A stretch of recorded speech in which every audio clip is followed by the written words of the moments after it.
Atualmente, vivemos em um mundo hiperconectado, no qual a internet desempenha um papel vital em diversas atividades essenciais para a sociedade moderna. Ela é fundamental para transações financeiras, comunicações globais e cooperação científica internacional e entretenimento. Mas será que essa dependência pode trazer riscos à nossa sociedade? Descubra no vídeo de hoje. No setor financeiro, os cabos submarinos transportam cerca de 10 trilhões de dólares em transferências diárias e são indispensáveis para as redes internacionais de telecomunicações, interligando países e continentes e permitindo a utilização da internet como conhecemos hoje. As primeiras conexões submarinas datam da década de 1850, ligando Dover na Inglaterra a Calais na França, pouco tempo depois da invenção do telégrafo. Em 1858, foi lançado o primeiro cabo transatlântico, conectando Londres a Labrador, no Canadá.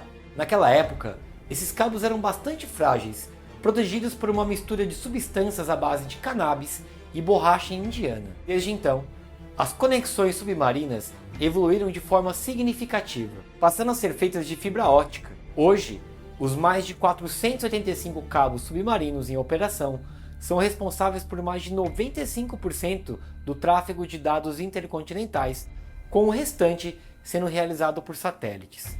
Os atuais desafios geopolíticos pelo poder evidenciam a crescente necessidade de proteger infraestruturas críticas de possíveis ataques.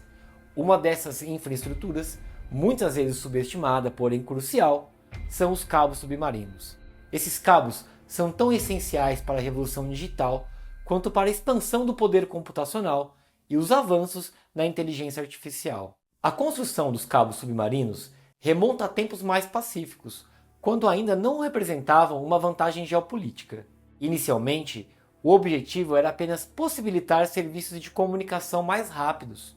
Por essa razão, esses cabos não foram projetados para serem constantemente monitorados e reparados. Porém, hoje a realidade é bem diferente. O surgimento da internet impulsionou a revolução das comunicações e aumentou a importância estratégica dos cabos submarinos na economia global e no sistema de comunicação mundial. Além de um volume crescente de dados trafegando por esses cabos, a sensibilidade dos dados também aumentou, envolvendo não apenas informações de pessoas e entidades privadas, mas também de governos. Dessa forma, a proteção dos cabos passou a ser diretamente relacionada à segurança nacional dos países. Atualmente, não estar conectado a um cabo submarino significa não fazer parte do mundo. Um exemplo disso foi o que ocorreu com os residentes da ilha Matsu, em Taiwan, quando navios chineses cortaram 2 dos cabos da ilha no início de fevereiro deste ano. Esse evento ficou conhecido como bloqueio invisível.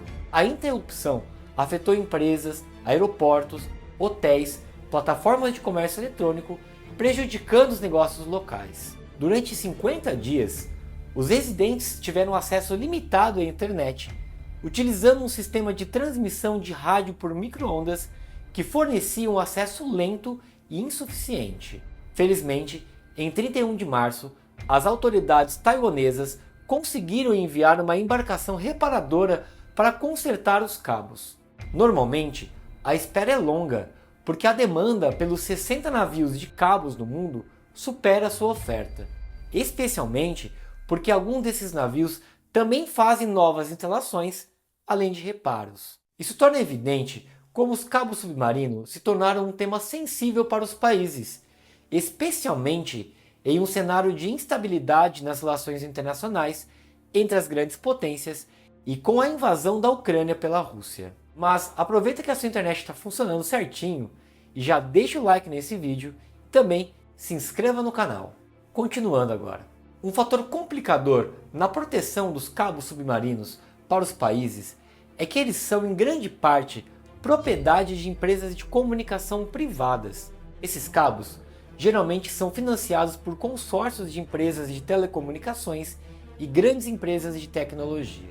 O mercado de cabos submarinos é dominado por 4 fornecedores principais: a Alcatel Submarine Networks da França, que é uma subsidiária da Nokia, a empresa americana Subcom, e a japonesa NEC Corporation e a Huawei, da China, que controla 10% do mercado global de cabos submarinos de internet. Empresas como Amazon, Facebook, Google e Microsoft estão expandindo a sua participação nesse mercado, construindo a sua própria infraestrutura. Só que, tradicionalmente, as operadoras de cabos não têm priorizado a segurança do sistema global, nem considerado os grandes desafios geopolíticos futuros que podem ameaçá-los. Além disso, os proprietários privados têm mostrado uma grande relutância em assumir os custos adicionais para aumentar as medidas de proteção. A propriedade privada de cabos submarinos resultou em uma menor atuação dos governos em comparação com outras indústrias estratégicas, como a energia e a militar. Como os cabos submarinos, na sua maior parte, são de propriedade privada, eles não estão legalmente associados a qualquer país específico. Isso complica seu status sob o direito internacional. Por exemplo, a Convenção das Nações Unidas sobre o Direito do Mar de 1982 não inclui disposições que proíbam os estados de tratar cabos submarinos como alvos militares legítimos durante uma guerra. Talvez o aspecto mais preocupante dos ataques às infraestruturas de comunicação submarina seja que agentes mal intencionados não precisam necessariamente realizar ataques físicos. Eles podem simplesmente controlar e dominar suas próprias redes de cabos submarinos para coagir adversários. Ao dominar uma rede de cabos, governos podem usar essa vantagem tecnoeconômica para fins políticos. Por exemplo, um estado que controla uma rede pode ameaçar restringir o acesso à internet para países conectados por esses cabos, aumentando a dependência e vulnerabilidade desses países. Outra preocupação crescente envolve a espionagem e os ataques cibernéticos, um assunto que eu vou tratar um pouquinho mais para frente aqui no vídeo. Embora mais complicado do que cortar fisicamente um cabo, esses ataques requerem acesso a pontos estratégicos no fundo do mar para instalar dispositivos de espionagem. A preocupação com esses riscos leva à discussão sobre a necessidade de aprimorar as tecnologias e estratégias de monitoramento e patrulhamento. Isso está relacionado à participação crescente no mercado de grandes instaladoras e operadoras de cabos submarinos estatais ou financiados por estados autoritários como China e Rússia. Nesses países, as diferenças entre setores público e privado são muitas vezes tênues, o que significa que a competência e o domínio dos cabos submarinos podem ser incorporados de forma intencional às políticas nacionais. A China, por exemplo, está explorando essa vulnerabilidade, investindo em cabos submarinos e financiando projetos ligados à sua iniciativa Nova Rota da Seda. Essa estratégia serve para aumentar sua influência, pois os líderes chineses entendem a importância de controlar o acesso e a distribuição de informação e de inteligência. O plano estratégico da China, Made in China 2025, visa controlar 60% do mercado global de fibra ótica até 2025. Atualmente, 5 das 7 maiores empresas de cabos de fibra ótica do mundo são chinesas, e o país está expandindo a sua frota submarina e desenvolvendo seu próprio setor de cabos, oferecendo projetos a preços baixos, que levanta preocupações sobre a dependência e a vulnerabilidade em relação à China. Na região do Pacífico, muitas ilhas ainda não estão conectadas e sofrem com uma infraestrutura precária para a internet, desencadeando uma corrida constante entre empresas americanas e chinesas para liderar a instalação de cabos na região. Quando a Micronésia Oriental abriu um processo de licitação para um cabo submarino, o financiamento ficou com o Banco de Desenvolvimento Asiático, desagradando os Estados Unidos. O governo americano, que exerce forte influência na região, argumentou que um cabo instalado por uma empresa chinesa poderia representar uma ameaça à segurança, levando a Micronésia a recuar e desistir temporariamente do financiamento asiático. A competição entre Estados Unidos e China aumenta a perspectiva de que outros países usem os cabos submarinos para se impor geopoliticamente. Por exemplo, a Global Cloud Exchange da Índia controla o cabo Falcon, que conecta Egito, Sudão, Arábia Saudita, Omã, Emirados Árabes Unidos e as Maldivas. Se houver um rompimento nas relações entre Irã e Arábia Saudita, um dos parceiros poderia optar por inviabilizar o seu ponto de recepção do cabo ou pela utilização de outro cabo, prejudicando todos os envolvidos. Esses fatos nos levam a identificar três tendências que aceleram os riscos à segurança dos cabos submarinos. Primeiro, à medida que o mundo se digitaliza mais, a necessidade de cabos aumentará de forma significativa. Estima-se um crescimento de 30% ao ano. Segundo, o volume de dados transmitidos cresce diariamente, assim como a sua sensibilidade. E terceiro, essa infraestrutura crítica será cada vez mais vista por países autoritários como uma ferramenta para promover seu poder e influência.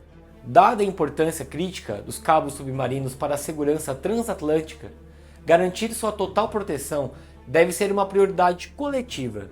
Embora sejam gerenciados, mantidos e protegidos de forma privada, os governos precisam promover avaliações de risco nacional, garantir o compromisso do setor privado com a segurança através de legislações e desenvolver recursos nacionais para o monitoramento e reparo dos cabos. Além disso, o desenvolvimento de tecnologias emergentes como a criptografia avançada e a inteligência artificial pode fortalecer ainda mais a segurança dos cabos, impedindo ataques cibernéticos e garantindo a integridade de comunicações no futuro. Esperamos que todos os países e empresas envolvidos trabalhem juntos para proteger essa espinha dorsal essencial da comunicação global. A questão dos ataques cibernéticos é também uma grande preocupação atual. Existem ensaios e simulações realizados por diversos países para prever e se preparar para uma cyberpandemia. Klaus Schwab, por exemplo, fez uma comparação contundente. Ele afirmou que se ocorresse uma cyberpandemia, a pandemia de Covid-19 pareceria uma festa infantil em comparação com os impactos devastadores de um ataque cibernético global. A possibilidade de uma cyberpandemia é alta. Schwab abordou esse tema várias vezes. Sabemos que muitos sistemas operacionais já foram infiltrados. No Brasil, nem a Polícia Federal escapou dos ataques. Nos Estados Unidos, o Departamento de Energia, o Departamento do Tesouro e até mesmo o Pentágono já enfrentaram sérias invasões cibernéticas. Recentemente, foi necessário suspender uma das linhas usadas pela comunidade de inteligência por 3 horas devido a uma invasão, levantando dúvidas sobre a confiabilidade dos sistemas. A probabilidade de um catalisador, como uma cyberpandemia, ser utilizada é muito alta. Dispositivos como celulares, com inúmeros aplicativos instalados, frequentemente possuem backdoors que facilitam invasões. A facilidade de penetrar em qualquer dispositivo por meio de um aplicativo já é comprovada. Uma cyberpandemia causaria danos críticos. Em exercícios de projeção, a maioria dos computadores ficaria inoperante, especialmente aqueles com sistemas operacionais comuns como o Windows. Os usuários de Linux teriam uma proteção um pouco mais robusta, mas a maioria dos PCs e celulares ficaria inoperante. A possibilidade é real e está na mira das preocupações. A interrupção dos serviços seria vasta, aviões não poderiam voar e vários serviços essenciais seriam paralisados, como sistemas bancários. Um exemplo do impacto de um ataque cibernético foi o ataque à Colonial Pipeline, nos Estados Unidos, que causou uma interrupção significativa no fornecimento de combustível na costa leste. Ataques a empresas estratégicas, como seguradoras de saúde ou fornecedores de energia elétrica, também são uma ameaça. Uma cyberpandemia é uma forma barata e de autoria difícil de se rastrear, causando danos consideráveis. Isso poderia provocar um apagão generalizado, afetando o sistema financeiro, paralisando bancos e serviços essenciais para a vida. A infraestrutura crítica é frequentemente vulnerável e proteger integralmente esses sistemas é um grande desafio.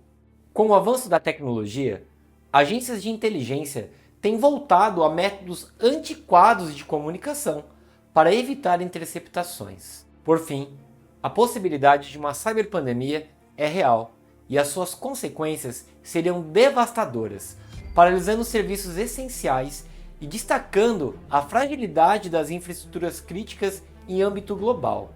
A preparação e a vigilância são indispensáveis para diminuir esses riscos e proteger a segurança nacional dos países. A preparação e a vigilância são indispensáveis para diminuir esses riscos e proteger a segurança nacional e também a segurança da nossa sociedade. Se você gostou desse conteúdo, deixe o seu like para o YouTube recompensar esse vídeo e também se inscreva no canal para não perder os próximos vídeos. Obrigado a todos que assistiram até aqui e até a próxima, aqui no Sociedade da História.